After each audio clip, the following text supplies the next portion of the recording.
guys, and welcome to my very first novel writing update in a very long time. I haven't done one of these in so long because if you guys didn't know already, I'm currently writing a novel. I'm at the very early stages of it and I've started a new project. It's not like the project that I did before where I was talking about a spy thriller. This time around I'm focusing on crime fiction, which I'm absolutely loving and raving. I watch a lot of crime documentaries in my own time, some of them very gruesome and very depressing, but I just love the whole investigative process, and I'm just trying to learn as much as I can about police procedures and also understanding the whole investigation process, as well as a little bit about pathology and basic detective skills, sleuth skills. Yes, so I just want to do a writing update where I just talk about what I've been doing for the past month. So if you haven't already known, I did do a novel writing stream, a live stream where it's a work or write with me stream. So basically the idea of these streams is I just work on my novel, but you don't have to. You can work on anything you want, so whether that's actual job work that you need to do, or if you're studying something, or if you're working on a novel yourself, completely fine. Whatever it is, that's totally fine. You can join these streams as a way to be more productive, because I really need to be more productive. When it comes to novel writing, it's still something that I'm really trying to make more of an effort with. I love these story ideas, but it's one thing to love a story idea, but it's another thing to actually sit down and actually write the damn book.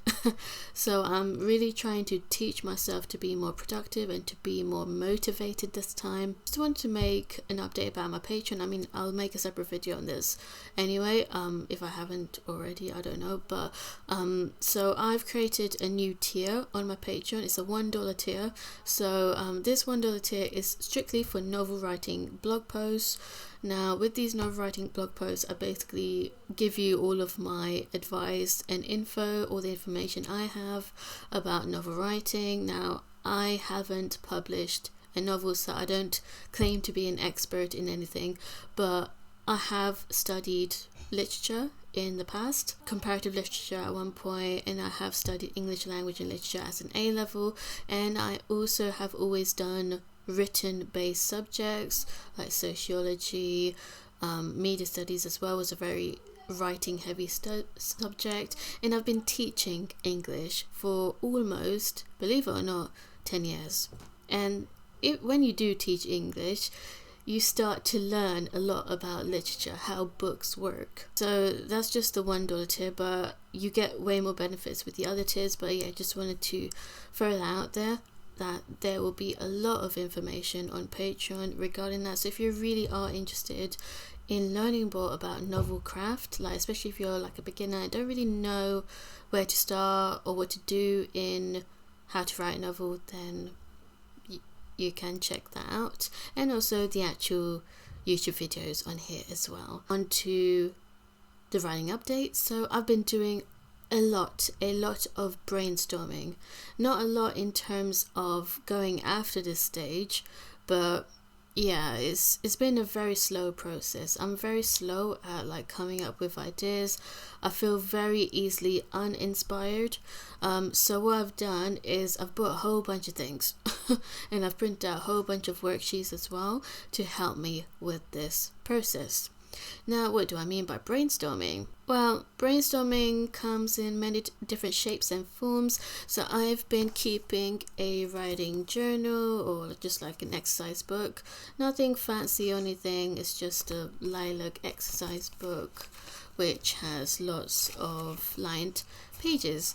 Now, what I've been doing, because I know how easily uninspired I get, I've just been keeping a track of lots of different story ideas that I just really like actual premise ideas that I could do for future books.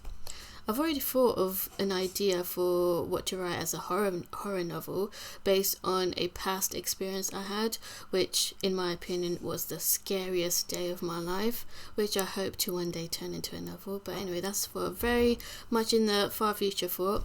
But this, for now, it's crime/thriller fiction. So not only have I been doing research, but I've also been making a lot of lists. So these lists include list of story ideas that would work in this novel, list of crime fiction plots that I can come up with. So if I go in order, story, premise, ideas. So the premise is basically like, what is the gist of your novel? Like, what is like the main aspect of your novel, and that will be your premise. So that I do pretty much clearly know. I still have, even though I've mainly been thinking about the beginning, it's still a bit confusing for me because I'm trying to make things make sense. I'm not someone who just wants to straight away start writing. I know if for pantsers out there, you're like really frustrated me at the moment because you guys have a very different process. Some people write on the seat of their pants where they just straight away start writing the novel. They don't do any outlining, or they barely do much in terms of outlining. Kudos to you if you can do that. Personally, I can't. I need to know the actual steps, the actual plot points beforehand, a very detailed outline. And it's okay if I end up changing it afterwards, but I just kind of want to make sure that I'm not writing something that's completely nonsensical and that doesn't make any sense whatsoever. I'm someone who really wants to make sure that things do make sense in its logical order and just based on common sense as well, even though I've never been in the police force, so I've had to do a lot of research about police procedures, especially when a murder happens, because there will be murder in my novel. And I just don't want to make any like silly mistakes, even though I'm bound to make quite a lot. It's gonna be my debut as well. That's what I've been doing, a lot of brainstorming. Mind maps have been the biggest help for me. Now with my mind maps, you can color code the crap out of it. I personally have just stuck to like 2 or 3 colors, but you can get as creative as you want or just make it minimalist. So with these mind maps that I do, I like to spread it out with different arrows, and these are like different story ideas that are not related to each other. But if you find that you want to add more information to one particular story idea, then you can just make another arrow. So kind of like making a tree branch, because the branches are going to be related to the main tree, the main branch, so that they are connected story ideas. Does that make sense? So I'll provide some visuals to kind of like explain my points. So I would highly recommend doing mind maps as your very first stage in writing a novel. Technically, I've done lists before I did my brainstorm mind map. I should have done it the other way around, but it doesn't really matter too much because everyone has a different process. So I bought a whole load of colors because I just love the idea of color coding.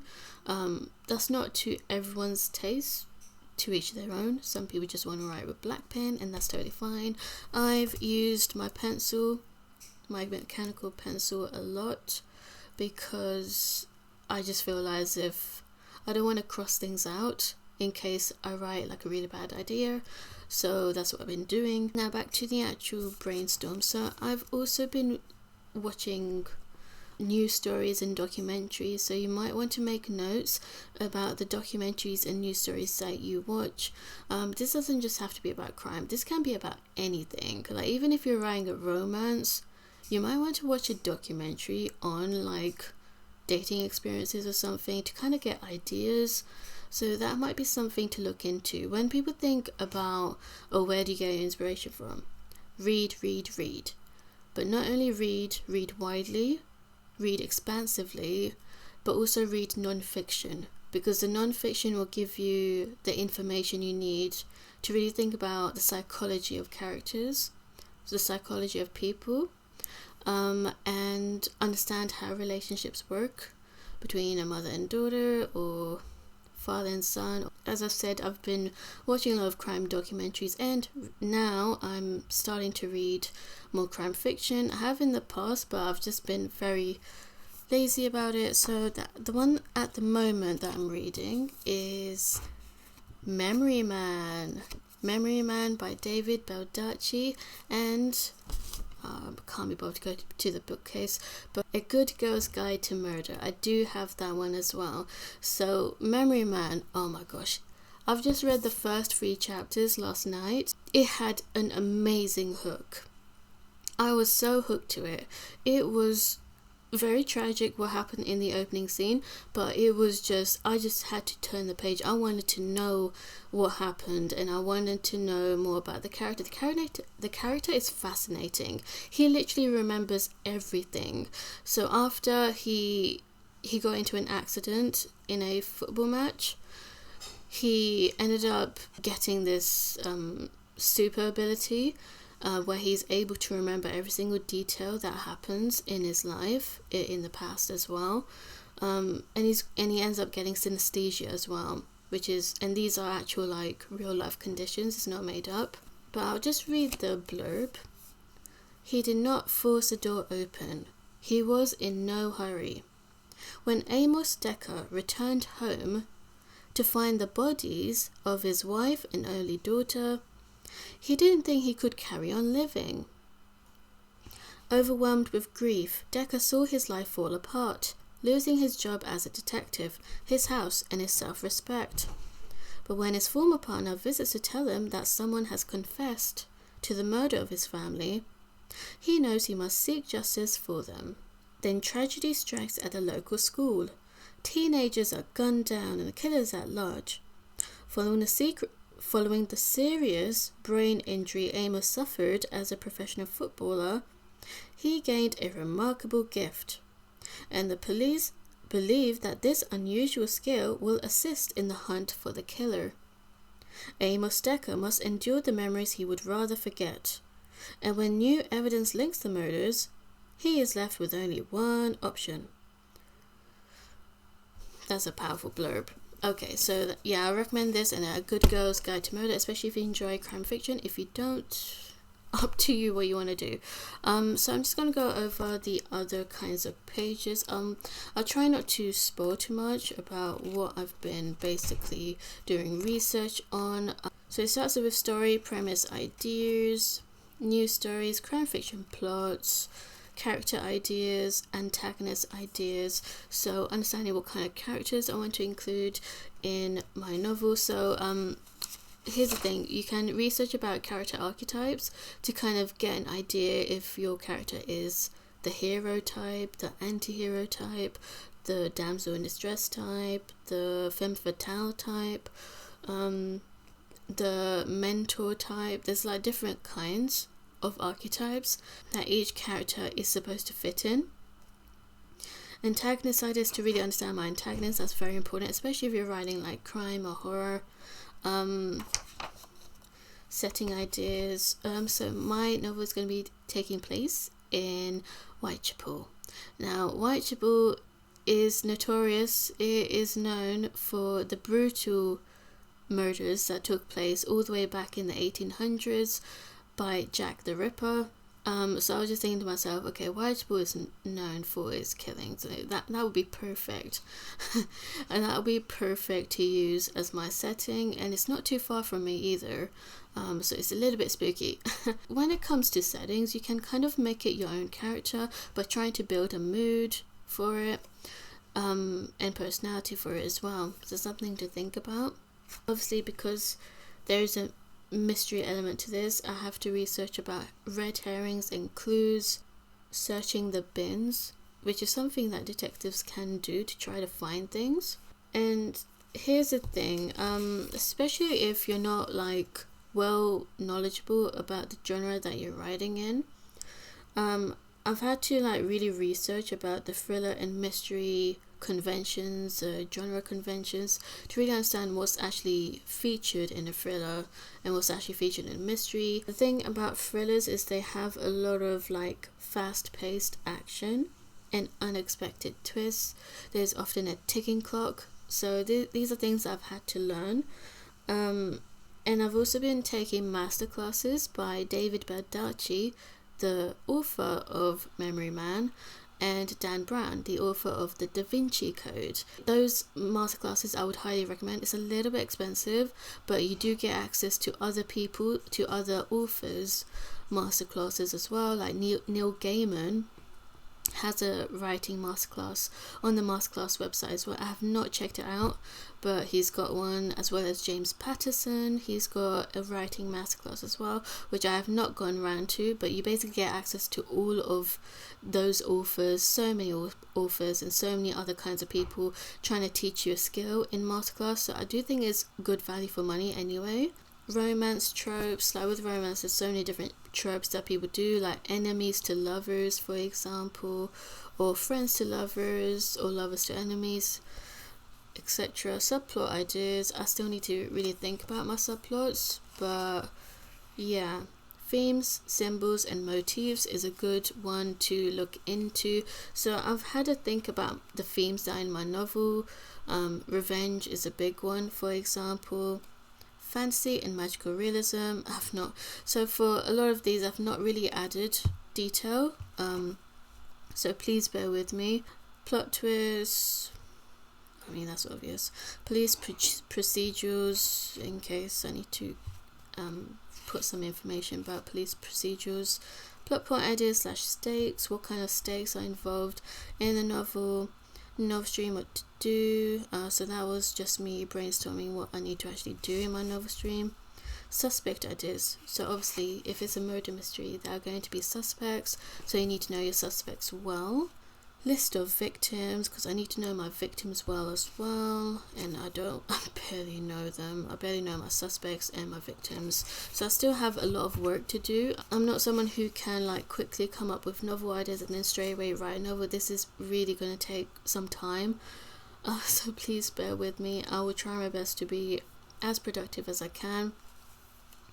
This is an interesting one and a very dark one.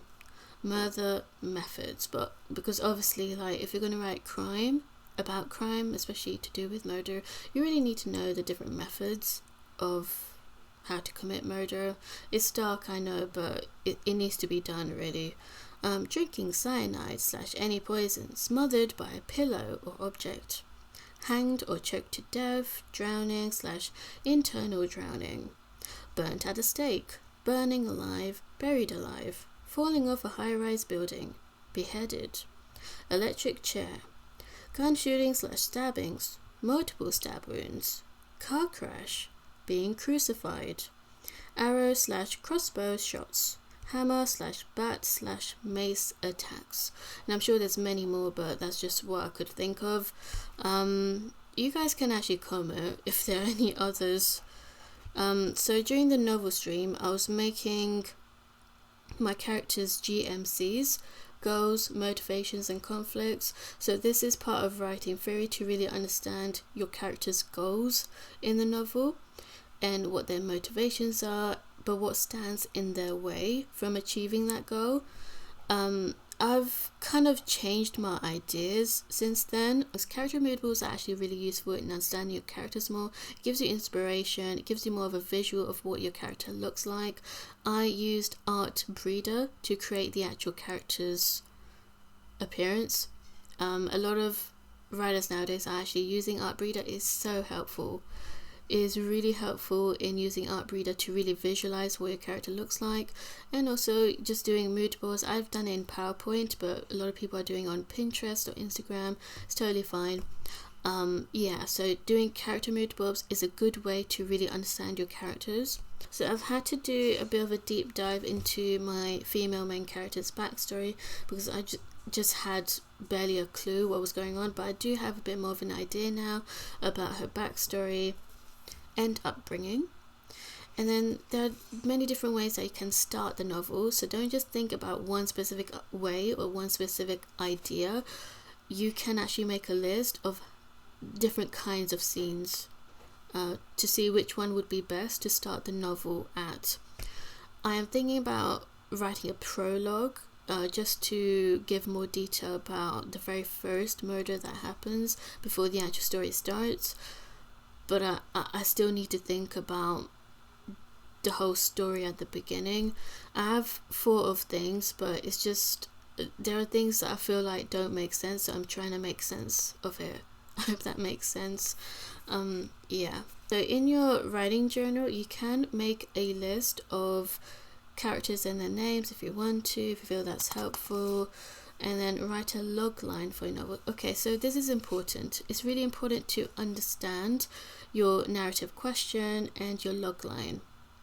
So the narrative question is a question that you want to ask yourself about the character. Will she be able to find out who the murderer is? So that would be like the narrative question that I need to be able to answer by the end. Every novel has a narrative question, and every novel has a log line. A log line is just a very short sentence about what the novel is about. That might be easy or that might be hard. For me, I just need to know the basics first and then expand on that. And that's a good way to really like understand what is your novel about. So it's really good to look into both narrative question and logline. I'm about to read you my logline, and obviously this is very early stage. I could change things about this, so please take this with a grain of salt. When a tarot reader reopens her fortune-telling service again to clients, she is shocked to come across a distressed woman whose life is at stake. But when her dead body shows up later that night, questions are raised about the murder, and the FMC is determined to seek justice for her.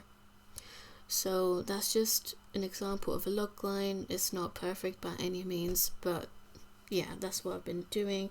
Just making a lot of loglines to really understand what this really is about. So that's just one way to help you. And now onto mind maps. Yeah, so these mind maps, as I've said before, is to really explore different scenarios to see what works for you. You might even want to look into how to come up with scenes based on the location, like what kind of scenes happen in a train station, or what kind of scenes happen inside the bus or inside the house, inside a party. Party scenes can actually bring a lot of inspiration for you. It allows a lot of characters to speak to one another. And then more personally for me, I've done a lot of research about the 7 deadly sins as it relates to my novel. I won't say how, but pride, envy, greed, gluttony, lust, sloth, and wrath. Those are the 7 deadly sins. And I've just been kind of like adding information about what each one means. I mean, I already knew, but I just wanted to make it clear to myself about what pride actually is, as there's more to it than just one kind of meaning. And I've also included Bible quotes because it's related to my novel.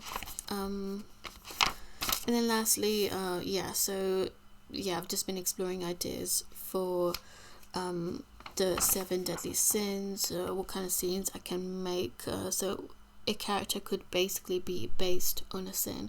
Is that this? I kind of got the idea from FMAB, Full Metal Alchemist Brotherhood, but that was a great anime, by the way, if you haven't watched it already. Okay, another thing I want to mention is it would be a great idea to buy or use a writing planner. It's really important to plan your journey. If you're really taking this seriously, I am, especially this time, I really want to see to the end. I don't want to quit halfway through like I did last time. Last time I quit pretty much halfway through the draft of the first one, because I just got stuck, and I really don't want to do that again. I've been really trying to push myself to just come up with ideas, which is why this is so important to have a writing journal, so that you can just write all sorts of things down. I'll add more context to like what you can write down in another video, But yeah, so just do a lot of research, do a lot of reading, and also make a lot of mind maps. That helps a ton. With the actual writing planner, I know a lot of people are very busy, and that's why it's so hard to find time for writing. My advice would be find a time when it gets really quiet. So that might be when it's like really late. For some people it works, for other people they're too tired to do anything very late. But if that's the only time where you're finding peace and quiet, then it's an option. Another option is to actually write in coffee shops, cafes. A lot of writers actually do this. I've actually been searching for cafes that actually allow you to study there in London. There are some, I just haven't gotten around to like writing yet, so that's why. So I'm just going to show you some pages, if I haven't already, of like how I've been filling in the monthly planners. And by the way, this one is an 18-month diary / planner, which means that it will cover all of this year, so we only have 6 months left, as well as the whole of next year. I didn't want a 12-month one because that's just going to be too short. Time flies by really quickly. So yeah, this is going to be a very long journey. It's not going to be fast at all. So yeah, that's, I think, yeah. Oh, by the way, just wanted to make a note about this because I know I showed it in my novel stream. Now here's the thing, it's not that this is a bad product. In fact, I think this is a very useful product. I just haven't gotten around to writing much on it, and the reason is because I'm a very visual person. I like to use sticky notes, and I guess I could have used it on this. I don't know, it's kind of hard to explain. I guess I just really wanted to do like a lot of mind maps, which I could have done on this one, but I just ended up writing my ideas on this. So I guess with the sequel, and I am thinking about the sequel already. I might just start writing some stuff down about the sequel, or about some other ideas for other stories or something. I don't know. I do think it's helpful. It's just everyone works differently, and I guess I've just been like thinking about how it would work best for me, because I've been like really like researching different outlines to see what would work for me, especially since I'm writing a mystery novel. So I just wanted to look through mystery outlines, which I have. I actually bought like a A5 sketchbook just so that I can print this out, and these pages, they list down every single beat in a mystery novel. And then this just gives you an overview of what each act is about for a mystery plot. So I just thought this was helpful to get an overview and to not lose track.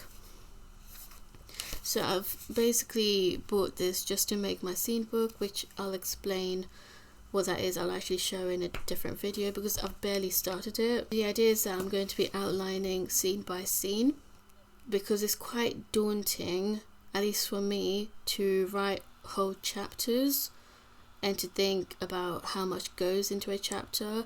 But if I just think about like one little scene, then it doesn't become such a big deal to me. So that's one way to think about it. You can just outline scene by scene rather than chapter by chapter, if that makes it easier for you to think about how to get from one scene to another. It'll be easier to work on scenes rather than chapters.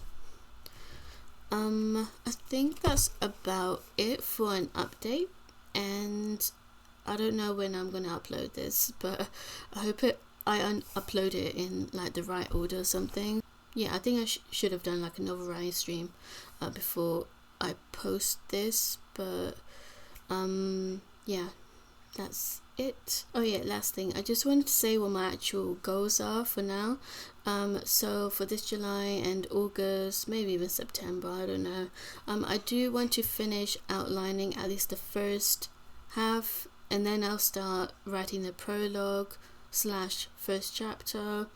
So those are my plans, and also to understand my character arcs more, because I just keep getting confused a bit about my main characters. Yeah, anyway, that's that. I hope this has been helpful, and I'll see you next time whenever the next writing update is. Stay tuned for more.